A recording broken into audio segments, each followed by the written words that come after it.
Horn players crack notes. I'm a horn player, I crack notes. And this week I figured out something to make horn playing a bit easier and to be more accurate, and I call it infinity slurs. And so I'm going to share that discovery and two others in this video. And if you don't know me, I'm Henry Bond. I'm a professional horn player and teacher. So what is an infinity slur? It is the idea that there's an infinite amount of notes between any two notes, any two pitches on the horn. So let's say that this F is the integer 1 and this F sharp is the integer 2. There's an infinite number of notes between these two pitches.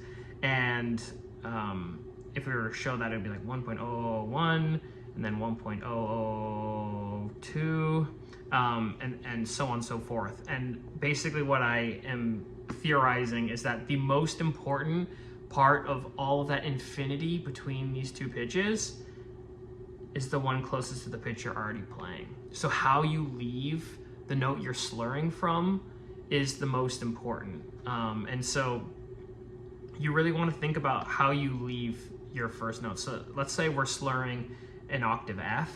What we really want to do is imagine the very beginning of this slur. So that would be the F to like the F sharp here. This would be what I would focus on, and I started playing way more accurately. And so there's a harmonic series between that exists on the horn, and when you're slurring through an octave, these would be the notes that'll come out if you're playing on trigger open. And trying to pick up the very first harmonic that comes out is going to be the thing that most helps you get from the octave F on the bottom to the top of the staff with a beautiful resonant sound. And so practicing in this way really close to the lower pitch and then focusing on how you leave that note will actually vastly improve your high register. And it's what helped me get from like low C's to high C's, and imagining this like invisible harmonic series, these infinity slurs between every pitch that I play. I sometimes call them juicy slurs.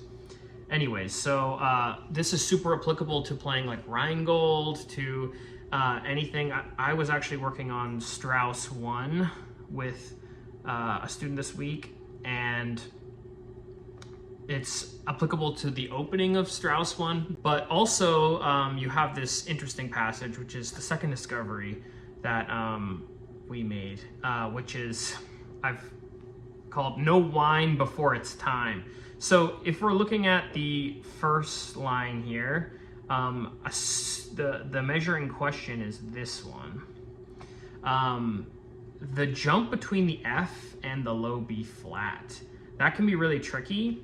What was going on with one of my students is that beautiful sound, excellent execution, and the low B, the B flat here, the middle B flat, was just sounding a little weaker in relation to all the previous notes. And so he was playing this note pretty long, or he was taking a breath right before. And what we need to do is create a little bit of space in between to just make sure that there's enough time to get down there, because when we're playing in such different registers, there's a lot that needs to happen with the real estate here in your face and kind of behind it in your oral cavity in your mouth. And so basically, as time was passing, when he was playing the note and when his ideal set to play the note, they weren't happening in the right order. He was playing the note before the ideal set happened. So what you need to do is make sure that your setup is ready to play a lower note before the time you have to play the note. The way we do that is by creating a little space in between the F and the B flat, but also we can hide this in the phrasing. Dum, da, da, da, da, dum, bum, bum. So by creating a lift between these two half notes, we can sort of hide the phrasing and the timing that we need to make this really big shift.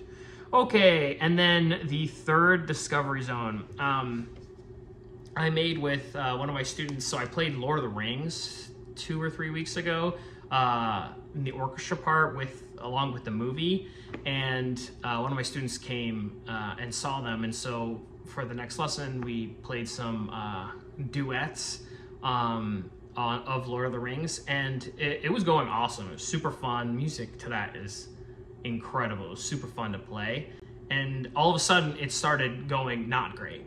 And so after we finished playing, I was like, wait, so what do we think happened there? And he was like, I was just really enjoying playing and hearing how it sounded, and I was like enjoying the moment, and then things suddenly started not working.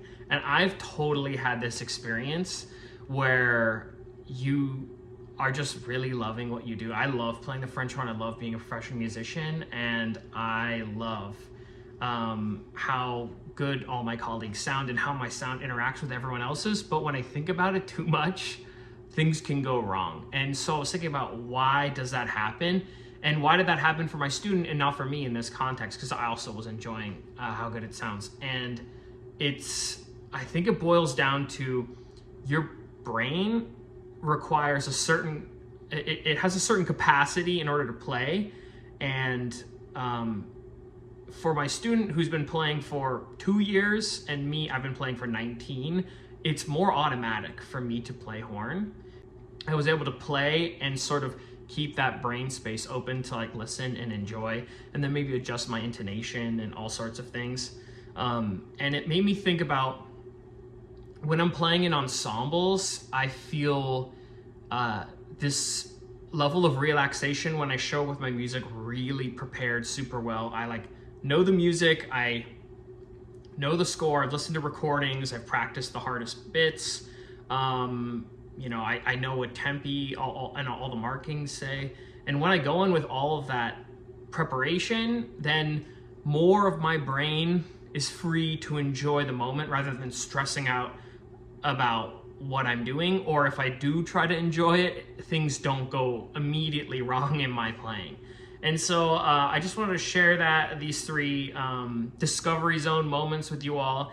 And if you have any questions or insights, feel free to leave a comment. And I do master classes. If you want to be considered for a free spot to play in a master class, you can click the link in the description.